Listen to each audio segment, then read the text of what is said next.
So, I don't think we need any further explanation, I guess. So, since we both won this award, this is going to be the most influential Agile testing PowerPoint presentation. We hope. So let's talk hamsters. Yeah. Who likes hamsters? Yay.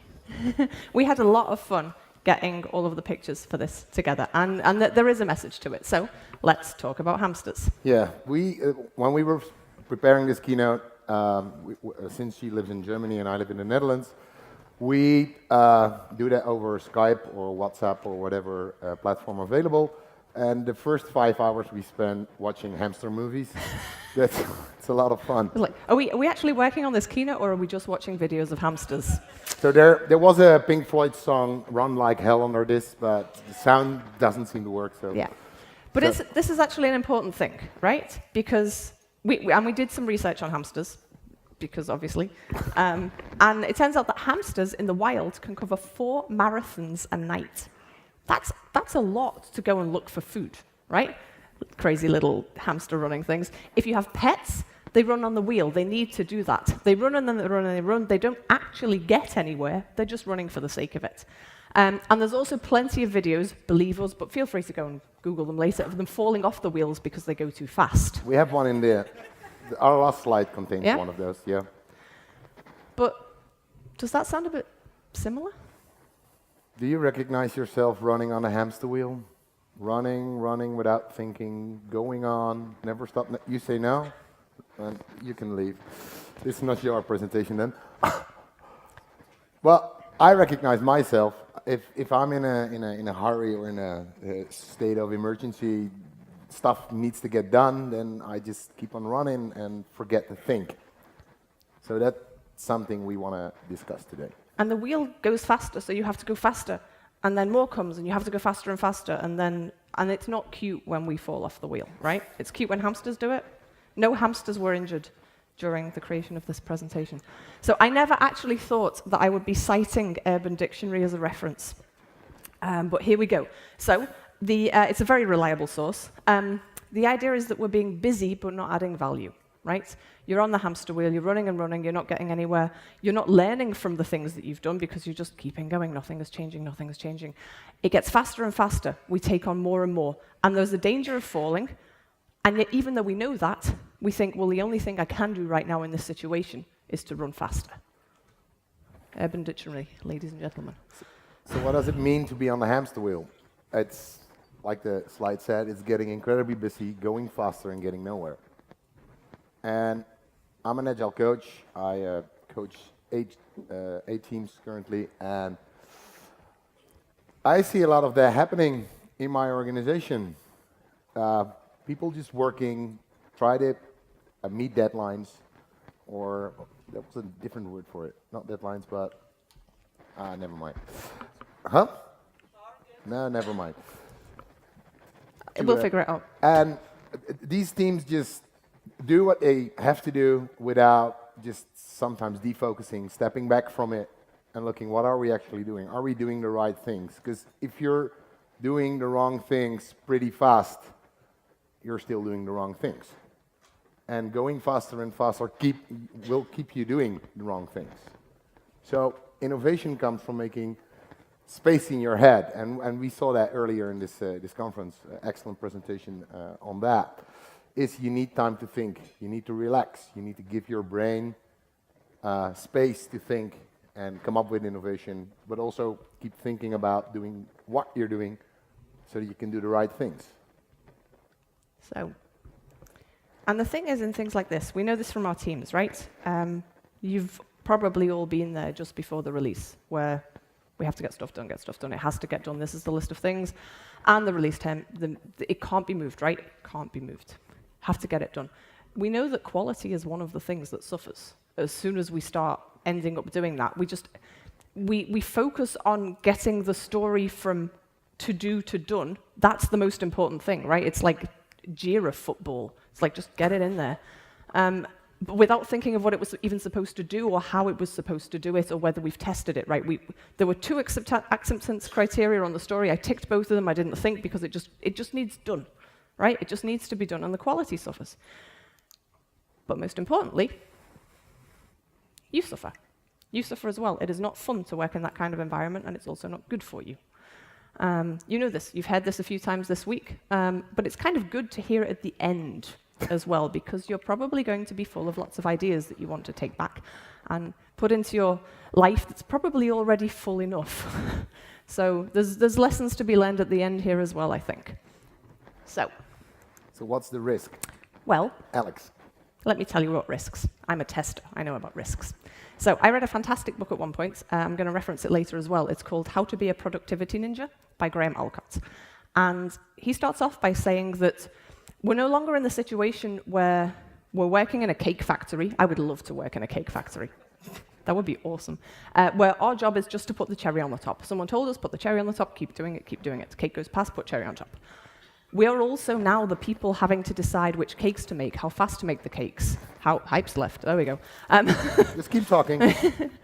I know what you've remembered. And whether the cakes are acceptable for the customers, whether the marketing is good. We are both strategist and doer and boss and marketing manager, all of these things all at once. We are doing heuristic activities. None of what we do generally is algorithmic. It's never just the same thing again and again. And then there's a high risk in this knowledge work that we take more things on. That this time the heuristic doesn't quite work out as well as we thought it would, and we do more. We're having multiple inputs. On any given day, I will have people telling me in a meeting, on Twitter, via Facebook, via WhatsApp. Some people use Facebook Messenger then.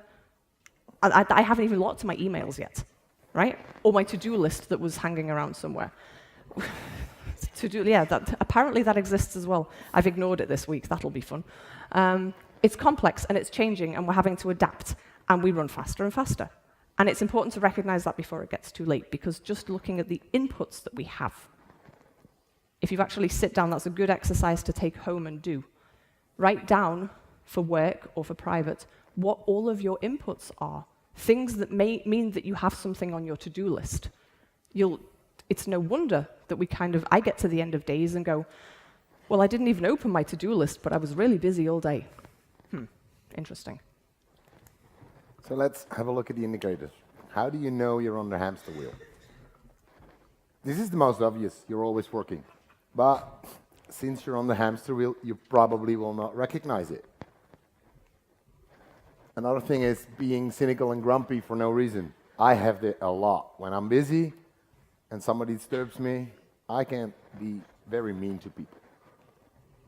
Small problems become huge problems. And since you're not thinking, you're not going to solve it, so you're going to be more grumpy and you're going to be more working. Unable to think clearly. I think we're in a thinking business. The most valuable tool we have is our brain, is our critical thinking, is our thinking in general. Does everyone know what decision paralysis is?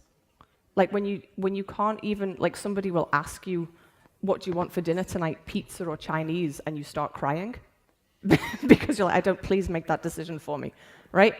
That's me. Fear. Because you're probably afraid that you miss your deadline. And you can step away from it, so you become more anxious, and that will take some brain capacity, so you're less able to think clearly. And there's this hamster wheel going on, and you're thinking in circles as well. Insomnia, I'm feeling restless. When I get to bed and I haven't made my head clear, this work will just keep on going in my head. Recognize that? Health problems. If you don't sleep well, the next day you're not able to think clear. And you will sleep even less. And food will start becoming less tasty. And you skip your exercises. And you feel more fear. And then we step into serious health problems, which probably will result in burnout or burnout symptoms. I've been there, and I'm going to share a story about it later, but this is serious stuff. So we really need to be careful. So that's a joyful cycle of doom for a Friday afternoon, right? We have some good news at the end. We have some concrete things you can do. Just stay with us. And the great thing, the thing about this is a cycle where you can join at multiple places. Anyone can join in. If you're the kind of person that starts off with insomnia, then that's where you start and you kind of join in from there. If you're the kind of person that gets grumpy first, you'll get grumpy, you won't have had a good day at work, you can't switch off from work so much, that leads there too, right? It's like a merry-go-round for everybody. I know this from me, that if I don't sleep, I get too tired to do my work. I end up staying longer at work to try and fix that because the to-do list is not going anywhere, right? The deadlines usually aren't either. I need more time to do those things, and I probably need to rework them. And then if it gets really awful, I know that I've said this week I've not been to the gym as much as I've wanted. For me, not being to the gym as much as I wanted this week was still 3 days out of 5, right? If I stop going to the gym, that's when everything's gone terrible. And then, here's where it gets great. If I don't wear off my physical energy, I can't sleep. And then we're in this horrible, horrible spiral. And burnout, we decided not to show, we didn't even Google pictures of hamsters with tombstones, but burnout isn't even the last stage, right? That's the one that we talk about, but it can be a lot worse than that. And the crazy thing is that this is a list that's valid for people who have otherwise zero mental health problems. As soon as you add any kind of other thing to that, then this gets even worse and even harder, right? This is something that can affect literally anyone. So let me tell you 2 stories. First is about Joris. Joris worked for me at Rabobank, and I was his team manager. And since he was on a desk block in my site, I could observe him, and I always saw him running and looking unhappy, coming in earlier and earlier, staying longer and longer. So I asked him, what's happening? He said, there's so much testing to do. Stop bothering me. I need more time to test. Go away. And then I said, okay, I want you to stop this immediately. I cannot watch this any longer. So I took him outside and we took a long walk. And when he came in, we talked about his problems.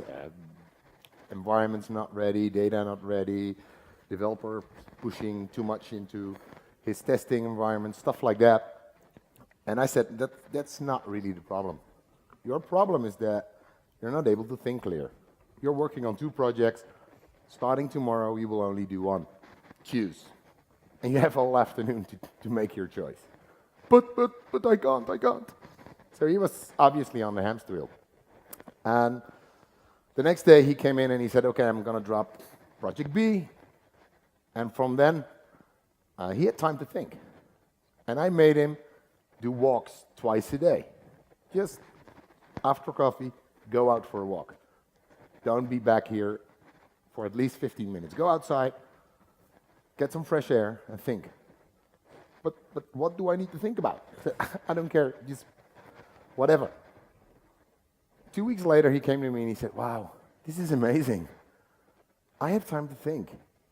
I've got my priorities clear. My testing improved. I have time to talk to the developers so they can help me speed up my testing. So I have even more time. So a couple of months later, he came back and he said, can I have my second project back, please? I said, sure, no problem. And he kept on going out, and he kept on taking breaks. And sometimes I caught him staring out the window. And I didn't bother him. I just smiled and thought, yes, this is somebody who knows and who experienced the power of just defocusing. So the second story I want to share is me being a manager. I was called by this recruitment company. They said they need a manager at a financial service company. I said, oh, interesting. What's the thing? Well, you'll be managing 4 team managers and about 80 testers, some release managers, strategy, architecture. Wow. I'm going to be a VP. Look at me. So I couldn't say no. So I went in, and there was a bit of a toxic management culture there. So I ended up, but I didn't recognize it at first, giving away my values every month about 2-3%. And after 8 months, we went on holiday, and I came back from holiday, and I said, my batteries are not fully charged. And this holiday finally gave me the insight that I'm not doing the things that I stand for. So I came back in the office, and one of my team managers came to me and said, Huib, I don't want to work for you any longer. I quit. And I said, okay. Why? Well, because you're one of the most unpersonal managers I've ever met. I said, really? How? He said, when I step into your office, you don't even say good morning. You grab your to-do list, and you say, okay, where are we? And I looked at her and I said, wow, you're right, I'm sorry. And that made me realize that there was too much going on. I was working for 16 hours a day. Getting up at 5 in the morning, get on a train, start up my laptop, doing email, get at the office, 16 meetings a day, go back by train, doing the email again, getting home, eat fast, and then start reading stuff for the meetings tomorrow, the day after. I didn't have any time to think. I had to skip band practice because I didn't have time for that. If friends called me and said, hey, you want to go out for a beer? I said, nah, stuff to read. So after 2 months, they stopped calling me. And this resulted into the point where one morning I touched the door of my office and I couldn't open it anymore. So I went to my boss and I said, hey, you need to help me. My boss from the company I work for, they hired me to another company. Because I went to my boss in the company and he said, we pay you good money, just keep doing it. Okay. So my boss said, okay, fine, make a list of stuff you do, what's important, what's not important, and just drop the unimportant stuff. I said, I can't. So he helped me in a 4-hour session to make a mind map, and I went with my mind map to my CIO, and I said, this is the work I'm doing. That's okay, that's too much, that's too much, that's too much. And he keeps repeating the message. Yeah, well, we pay you 124 euros per hour. What do you think? Just keep doing it. I said, I need an extra team manager or somebody who can help me. He said, okay, just drop that and that, I'll do it. That's very helpful. So 4 weeks later, I called my own boss and said, I'm not going to do this any longer, so I'm calling in sick. And they said, well done. So they supported me fully. And when I came home that day, I cried. Because I didn't know who I was anymore. My values were gone. My energy was gone. I was feeling sick. I was feeling helpless. And I couldn't do it any longer. So after 3 weeks, I went to this coach. She helped me get back on my feet. And I never went back in a company, only for 1 week, to pass my work on to the next victim.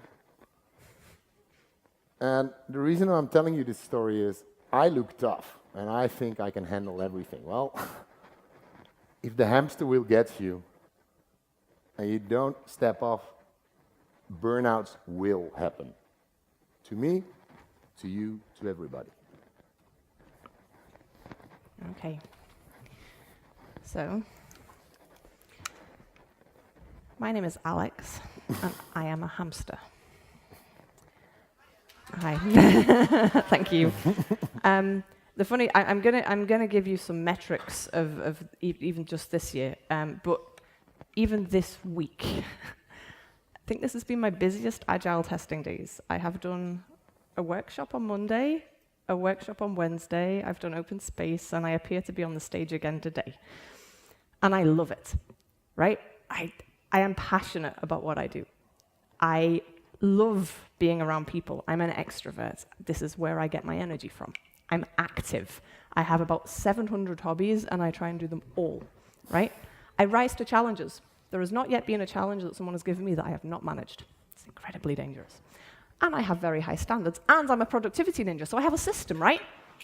The system works. The system helps me with my to-do list. So I have a couple. I'm going to have to read these metrics. And before I read them, I'm not telling you this for praise. I'm not telling it for a brag. I'm telling you because I know I'm not the only one that does this, and because when I sit down, this is the second time this year that I've sat down and counted these things. And the first time I went, ooh, I'd really better watch out for that for the next 6 months. Yeah.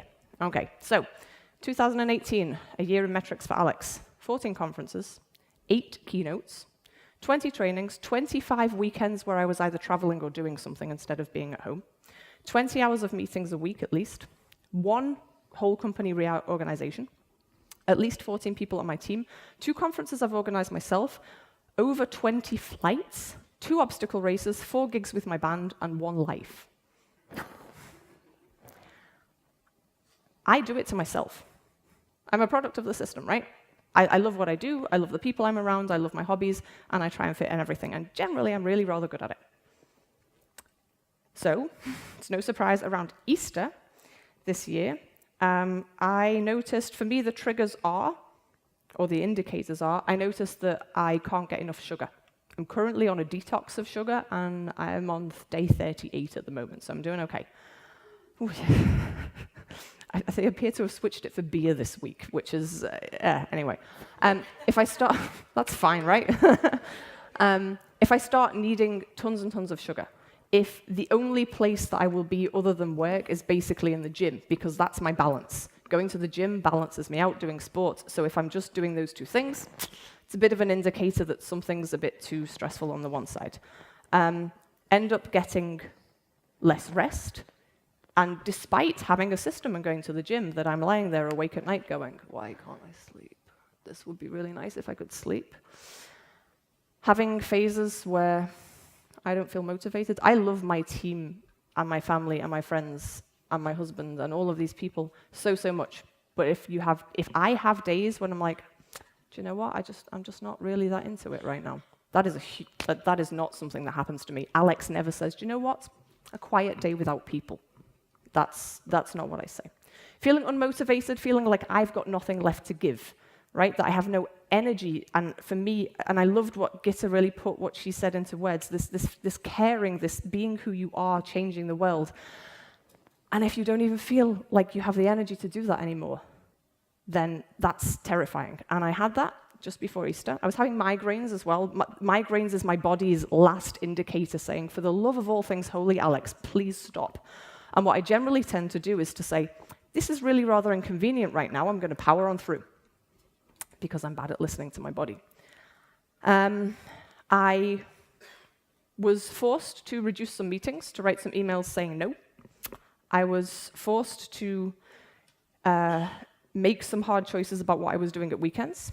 And I had to do, for me, an incredibly hard thing. I had to call Hype a couple of weeks before a conference that we were both due to do a workshop and a keynote at. And I said to Hype, I was like, I've taken on too much. Even just to get this word out of my mouth, I have taken on too much. This is not a thing I admit easily. I can't do the workshop. Can you manage to do the workshop on my own? I know he can manage to do the workshop on his own because when I dislocated my shoulder, he was forced to. So I'm just going to fly in for the keynote. It's going to be a different kind of stress because it will be a shorter visit, but I will have 2 extra days where I'm not traveling, I'm not flying. And I was so, so pleased that his answer was, of course, thank you for doing this. I'm proud of you for doing this. That made me cry, and then we had a cry, and then things were better. I've been told to lower my standards. In German, we have the du and the sie form, the informal and the polite. And I've been told that I have to use the sie form with my standards. I have to take distance to them. Pretend like they're people I don't know. And that works, and that helps. And then I kind of get back on the hamster wheel, because so far I've never fallen off so terribly, right? But I am learning. I am learning because what I want to share with you is that this week, I napped at Agile testing days. I went to my room and I took naps. This has never happened before.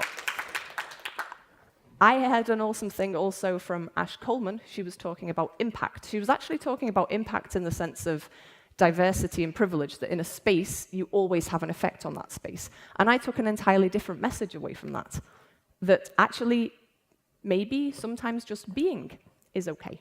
And Gitta said that last night as well, and that resonated a lot. I'm lucky to have people like Hype, who not only encourages me, but also says he's proud of me when I say no to things. I have said no to 2 things next year already, and I've blocked some weekends, thank you.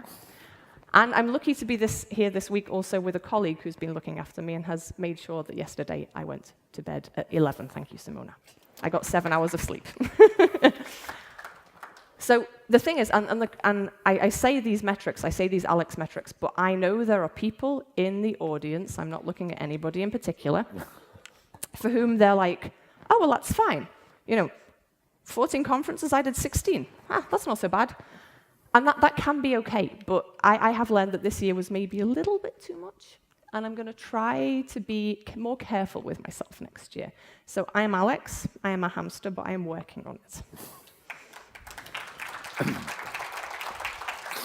Oh, at my side. So let's have a look at Agile, because since we're on an Agile conference, this... I just love this video. Yeah? Yeah. Is Agile actually helping us or not? And it depends on, of course, of your context and the way you look at it. But for a lot of people, excessive collaboration is very tiring. Being in an open space all the time, everybody's talking to you, it's disturbing you. There's a lot of change going on. You have to do these retrospectives every 2 weeks, and new improvements come along. Change, change, change. I always say I love change. I live Agile, I love Agile, I love change. But not in my private life. No, we don't want that. and not for this feature that I literally just spent ages planning. Damn it. And then we have to T-shape, so we have to learn new skills, and we constantly switch contexts. And there's more awareness. Everything is visible. It's on the wall. So if you're behind schedule, it's painfully there every time. So it motivates you to do overtime. It motivates you to even work harder without thinking, well done. It's not really helping. So I'm not sure I think if Agile done right, then it absolutely can help you, because we're all responsible for each other, and we can say, hey, Alex, go to bed, or go home, or let's quit today, let's have a beer. But if you look at this, it even makes the hamster wheel more dangerous. I mean, we say sustainable pace, right? But I think that's one of the things that gets lost pretty quickly. And it's understandable in these contexts, but it's the thing that we have to look out for. So, and if it's not enough for us to go, if everyone's like, okay, Alex, Hype, you've told your stories, yeah, sometimes I overdo it a little bit, but Jack, it's fine. How many of you work with other people? That was just the test to see if you're still awake. Okay, so we are part of a system. How we are in this system impacts that system. I once saw a really, really great, I think it was actually kind of a religious demonstration, but I really like the analogy, that you only have to put a tiny, tiny little drop of like food coloring in water for that to have a huge effect on the water, right? How we are around our teams might affect them as well. How many of you are in some kind of leadership role? Yeah, hate to break it to you, and this is for me, myself as well, but for us, it's even more important. We'll get to that. So, what the impacts can be. We end up with a narrow focus. I once worked for 3 days like I felt like I was in flow, but I wasn't. So when you feel like you're in flow and everything's cool and the things are coming to you, and then there's that thing where you want to believe it's flow, but actually what you're doing is not taking toilet breaks, not breathing, and your shoulders are like this? Yeah. I was in that one. And it turns out, here's the irony, I did it and I did it and I did it, and it turned out at the end we didn't even use it, right? If I'd have just stopped to go, wait, I'm going to run out of time, this is more than we thought it was, is it as valuable to us as we thought it was, we'd have probably decided no, but I didn't. and that felt like a waste of time. We run out, we won't see the big picture. We always need to see the big picture. One of the things we pride ourselves on as testers is that we don't get that tunnel vision that a developer might get working on a piece of code, right? We lose that, we lose some of our value. And we can't ask if things are valuable or relevant when we're just focusing on this one thing. Yeah. Saying yes is fun, right? And easy. And easy, especially if it's something that you want to do.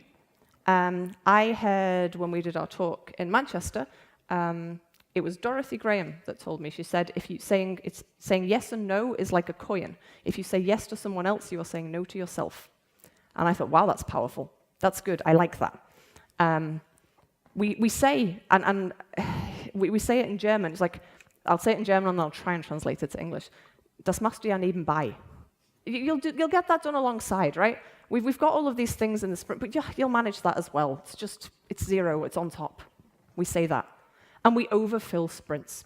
I consider myself to be reasonably good at Agile, and yet in our company transition that we're doing at the moment, we had sprints for us to do this, do that, and every single time in the retro, we were like, and these are the leaders of the company, we were like, will we retro? Didn't manage everything. What should we learn for the next time? Take less on.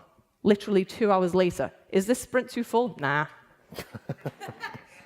Guess what happens in the next retro? We are intensely bad at this as humans, right? When I was a product owner, I used to say, I promise you I will find you new work to do if we run out.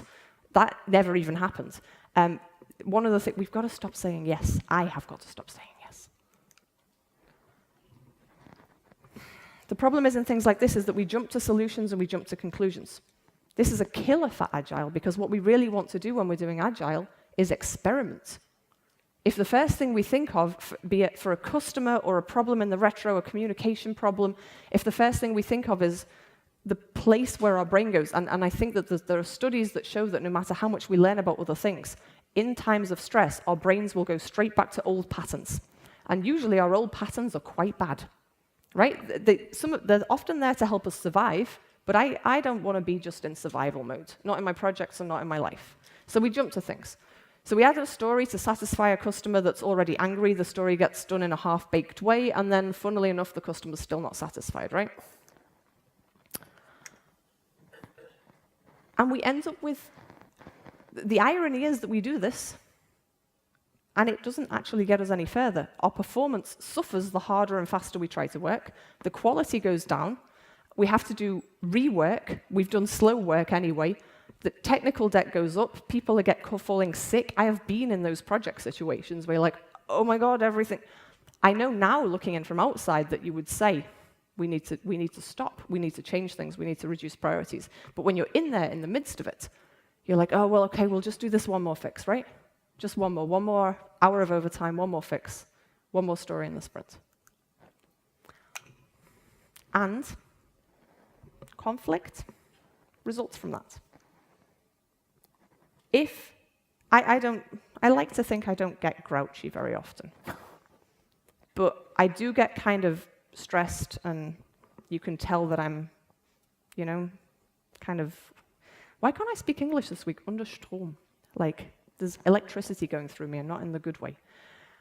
People walking around like that are contagious. They'll stress out other people.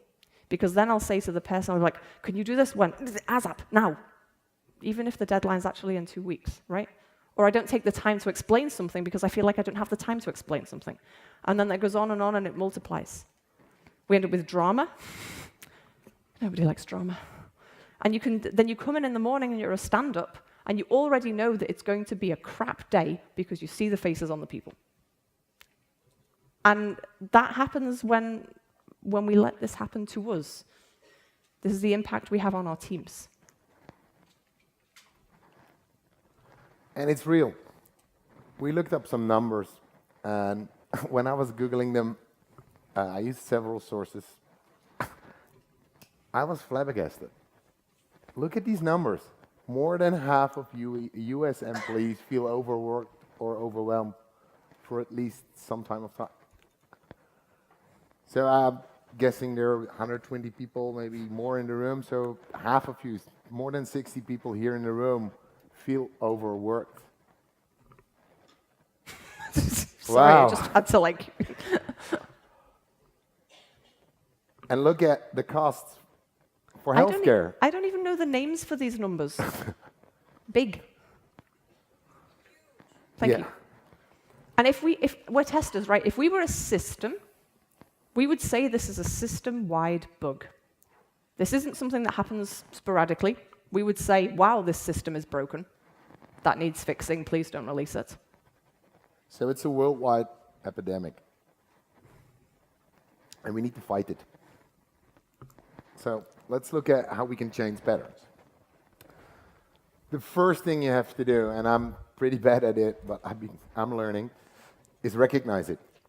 And when you recognize it, accept it. And that's the hardest part. Because, hey, I'm this tough guy. I can handle anything, right?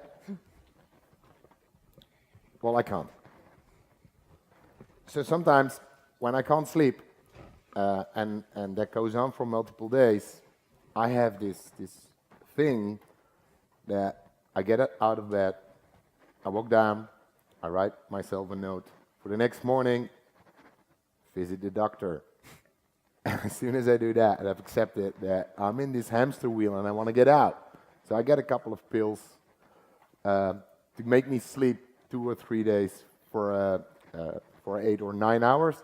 And then I'm reasonably okay in my head again, and I can start working on it. So for me, that's always the first thing to do. Accept it and recognize it. We had this. Say no and act on saying no. It's my slide. No, it's... Oh, yeah, it is. Why didn't you take the other slide before then? Go on. You have that one. That's fine. Doesn't matter. So you have to say no. like Alex said earlier, but you have to act upon it. And I hate to say no. So I was taught a trick by a good friend who said, well, just say yes, but not now. Is it okay to do it later? So you don't have to say no. If it's too hard for you to say no, you say, okay, I love to do it, but not now. Is it okay? Because I'm currently busy doing blah, blah, blah, blah. So that might be helpful. Slow down. Go home early. Take a rest. Take a walk. One of the things I do, I told you I'm a coach for many teams, so they always find me. They're everywhere in the building. So no matter where I try to hide, they will find me and ask me questions. But there's one place they can't find me. And I spend a lot of time on the toilet. And I'm happy about it. And you're going to play a little game or just sit or do stuff. But that's the only place I can relax my brain. Because even when I step out and go out and smoke, they will find me. If I take a walk around the building, they see me through the window. They'll find me. So I spend a lot of time on the toilet, slowing down. Okay. I knew it was coming, and I'm still broken. So, realistic goals, manageable goals. We know this from Agile, right? I really like that. There's been a few talks and keynotes here, especially Ashley's keynote. Okay, we do these things and we can apply them. We can apply them to other things. We get so good at it at work, and then we just completely ignore it for our lives. So small steps that are going to bring value. One of the things in that book I was saying about the productivity ninja is, what is the next step, the next small step, the next smallest step that I need to do to make progress on this? And sometimes just thinking about that, especially if you have a big pile of work to do and you haven't managed to deprioritize some of it yet, just doing the mind map for that talk that you said you'd give is already a step. That might take you 5-10 minutes, and then it's gone from your mind. If it's not waving around in there, that's a good thing. And we have to know, I have to know, that we can't plan every single minute of every single day. I am not entirely sure why... Does everyone else see the unicorn in the back? Am I hallucinating? Okay. I'm not entirely sure why I thought it was a good idea to do a late-night workshop on exploratory testing and then run directly to the cabaret. I had fun, I loved it. But that's not That's not good time planning, Alex. Just because they fit next to each other in your calendar doesn't mean that that's a good idea. We have to reduce work in progress. Context switching takes time. And there are books written about it. Every time you switch context, every time you just are distracted by your colleague, it will take you maybe 5 minutes to get back in flow. And especially when you're doing deep testing, that takes time to warm up and to get into the flow. And when somebody distracts you, you'll start missing bugs, or you have to redo your preparation or your mental thing. And I hear a lot of people say, yeah, well, I can multitask. Well, no, you can't. Believe me, you can't. So stop doing it, stop trying it. Focus on stuff. Instead of starting new things, finish stuff first. I find rescue in my notebook by making myself a little personal Kanban board and these mini stickies. They're the page is big enough to have 3 in each column. And that's awesome. So I promised myself I can only work on 3 presentations, workshops, keynotes, new trainings, new customers at one point in time. And if somebody asked me, can you do this? I said, I can, but it's on my backlog. I can prioritize it for you, but not now. I have to finish this, this, and this. Are you the product owner of your own life? Exactly. Wow. I try to be. Okay. So, again, manage your This one attention is and mine. productivity. Is it? Yeah. Sorry. Jesus, stealing my slides. Yeah. Okay. Have a good system. I can recommend that book. It's like getting things done. I love inbox 0. Your inbox is not your to-do list. That is a good thing to know. There are other ways of dealing with that. I don't carry any information around in my head anymore about what I have to do. I've really trained myself to do that. I drink too much to have the stuff in my head. I wake up the next morning and go, but it can't make you a superhero. It can't make you do any more than you could physically do. It just makes you less stressed about it. We need to make sure that we're in time. So balance work, private life, relaxing, focusing, some exercising, and downtime. Shut yourself down sometimes. I do that on the toilet, sorry, Alex. But my brain cannot work for 8 hours, and neither can yours. So if you're in a deep testing session and you think you can go on for more than 2 hours, you can't. I even have to stop myself after an hour, because my brain just gets overheated. And realizing all these things, when we were creating these slides, we were like looking at each other like, wow, we're wise. We know how to do this. Yeah. And then we spent 3.5 hours working on these slides, getting our heads overloaded. Instead of having balance and downtime, we just, while making this stuff, we made the same mistake. Every day. So I am literally going to stand on stage right now and tell you to eat your greens. Eat vegetables, right? Since I do more sport now, I actually get sick less often in terms of colds. This is entirely anecdata. I notice it, it's fine. My migraines aren't nearly as bad as they used to be. But eat your greens, do some sport, get some water. Stop smoking. Stop smoking, Hype. So I've been telling him for years to stop smoking.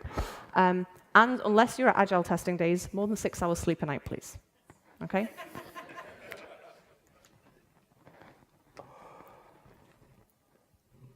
It sounds so easy. Get help. I am proud that, because I had a real burnout when I was 27, and I told you a story about my near burnout. In both occasions, I got help. And these people really, really helped me. But don't wait that long. So as soon as you start recognizing these symptoms, like the story of Alex and Expo QA in Spain, just ask for help. Say that you can't do it any longer. Don't wait until insomnia kicks in. So start recognizing your patterns, and as soon as you're in that pattern, ask help. Your partner can do it. Your friends can do it. People at work can do it. Simona does it, which She is looks after awesome. me. And Alex had a hard time accepting all the help she could get, but now she learned how to ask for help. She told it, and I learned how to ask for help. I call a good friend of mine and say, hey, I need help. And he said, oh, what's up? I need you to tell me to stop what I'm doing. And he said, why do you call me? I said, well, I want you to remind me. So call me next week or in a couple of days to remind me, because I know I will be forgetting this conversation because I'm working. So he does that. He starts texting me 17 times a day. And I was like, okay, thank you for these reminders. Get help. Okay, so we talk about value a lot in Agile. Are we just doing something, or is it actually bringing value? And I am still learning to take to heart what Gitta said. It's not what we do, it's what we are. I try and wake up in the morning and do a body scan. How do I feel today? What do I need today? What do I not need today? Asking myself that helps me. It helps me to focus on what my needs are for the day and not just get caught up as soon as I get going. It's important to recognize the joy that you give to people just by being around them. That's just by being, not by doing. And in terms of value, you're worth looking after. And you have to have the self-worth to preserve yourself. And for all of you in leadership positions, this is the fun thing that this is terrifying for me. Apparently, I'm a role model now. Apparently, people look up to me to see how they should act. And actually, that's really motivating, because it motivates me to look after myself a little bit better, because the last thing that I want is my team going, oh, that's how Alex is, that's how I should be, right? If I'm doing it wrong. It's a big responsibility. So. And if you don't value yourself, it's like in a relation. If you don't love yourself, there's no true love to the other. And if you don't value yourself enough, then your brain will use capacity to make up for that. So you cannot think clear. So we are a system under test. Look for your bugs. Know your indicators. Use the same kind of criticalness that we use in retrospectives in teams to find out whether we're being kind to ourselves. What are my indicators? For me, it's, like I say, it's sugar. For Huib, it's this insomnia. For me, it's stopping going to the gym or going to the gym too much to compensate. If you're a manager or a leader, I've stopped, I don't manage a bash anymore since I became one. Look after your teams. It's one of the most important things that you can do. The way we are around them and the way that we show ourselves around them is so important. We're the people that they're learning from. And even if you're not a manager, be that effect on your team. Be the person who's like, hey, I can have a calming influence on somebody. And nobody teaches this stuff. This is not something you learn in school. No. So we have to look after each other, and we have to make sure that everybody in the team is okay. Because like Alex said before, the team is a system. And if one of the kegs in the system is dropping out, the whole system will be effective. Teams are not microservices. Right? We are not independent of each other. Okay. So, something to take away. We can only add value to teams if we are valuing ourselves. You have probably got tons and tons of value from this conference. I know I do every time. Take it, be passionate about it, do it, but don't add too much to your own workload all in one go. Look at your work in progress. Do one experiment at a time. Apart from anything else, I've done this. I've come back from a conference with, like, here are all of the 10 ideas that we're implementing, and my team are like, please no. Like, can you give us just one? Can we maybe see if we have any of these problems that you're trying to solve right now? We are only capable of doing the hard work that we have to do if we are looking after ourselves. This has been said a few times. We are not the first people to say it. But hopefully, the more that we hear it, and in different things, and if you think about hamsters, and the more people you see on stage saying that this is important, then the more it will sink in for us as well, right? So we want to make you guys make a promise to yourself. We handed out some, guys and girls. Thank you. So we handed out a couple of forms, And if you think you're a hamster, and at least 60 people in this room are, pick it up, fill it in, sign it, and look at it Monday when you're back at work. So we're just going to be silent for a minute so you have time to find these forms on the table. Oh, well, Oh, God. Cool. We can print more. But feel free to do something. If you want to share it on Twitter. That's a nice way of having accountability. If you don't want to share, don't. Come and tell us. I was trying to think what my promise to myself is. I've already started. Actually, no, my promise to myself is I'm going on holiday in a week and a half. And I am going to relax. I'm going to read a book, and I'm going to sleep. That's my plan. Okay. We're not going to take any questions because we're having an open session on stage here right after. And this is the video we promised you. Thank you so much. Thank you.